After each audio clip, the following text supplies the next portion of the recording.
자, 2월 달에 우리가 수능 특강 시작반이 이제 열립니다. 자, 2월 달에 수능 특강 어떻게 시작되는지 설명을 드리겠습니다.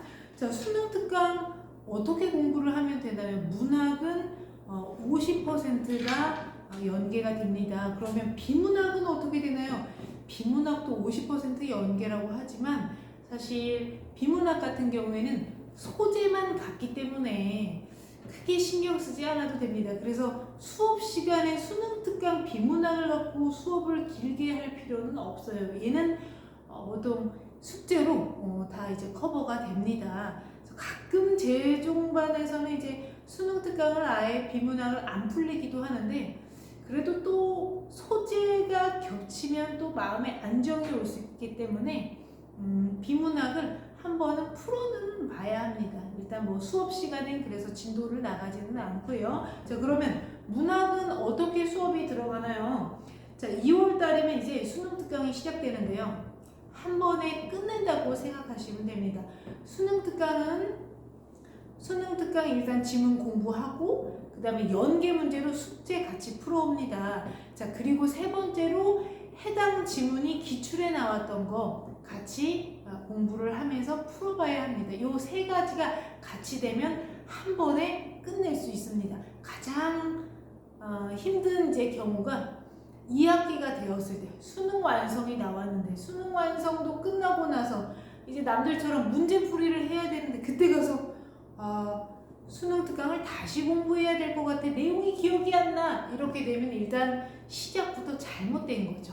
왜냐? 첫 번째, 수능 특강에 있는 지문들을 내용이 기억이 안 난다? 이건 문제가 되지 않습니다. 내용 기억 못해도 괜찮아요. 나왔을 때 다시 풀 수 있으면 됩니다. 그러면 어떻게 공부를 해야 되는지 우리가 방향을 잘 설정해야 돼요. 수능 특강 같은 경우에는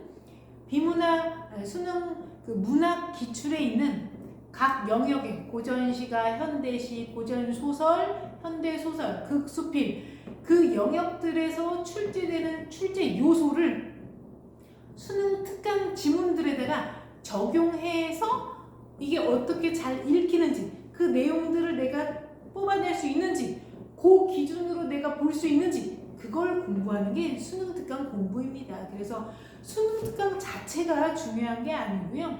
기출에 있는 그 출제 요소를 수능 특강에서 내가 어떻게 찾아낼 수 있는지 그 기출의 유형으로 나왔을 때 수능 특강에 실린 지문을 그 유형으로 볼 수 있는지 그런 게 훨씬 중요합니다. 그래서 수능 특강 그냥 문제 풀듯이 풀면 되지 않아요. 왜냐면 풀어보면 애들이 쉬워요. 왜냐? 수능 특강은 3, 4등급 기준 아이들이 문제 없이 풀 수 있게 만들었기 때문에 어렵지 않습니다. 그래서 수능 특강만 풀어보고 다 맞았다 끝이야 이렇게 생각하면은 전혀 공부가 되지 않는 것입니다. 그래서 수능 특강은 어디서 무엇을 봐야 하는지 기출의 시선으로 어떻게 봐야 되는지 영역마다 다르죠. 시, 소설 다 달라요. 그래서 그거를 영역별로 수능 기출의 시선으로 정확하게 공부를 하면 더 이상 내용은 기억나지 않아도 괜찮아요. 그래서 내용 하나도 기억나지 않아요. 줄거리 몰라요.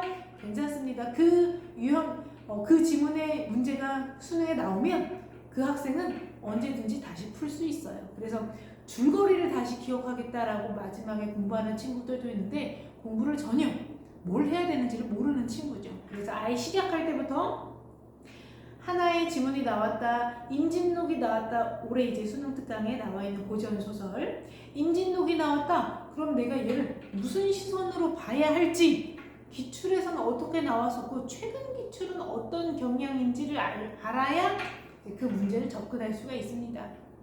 그런 거 없이 그냥 문제만 푼다.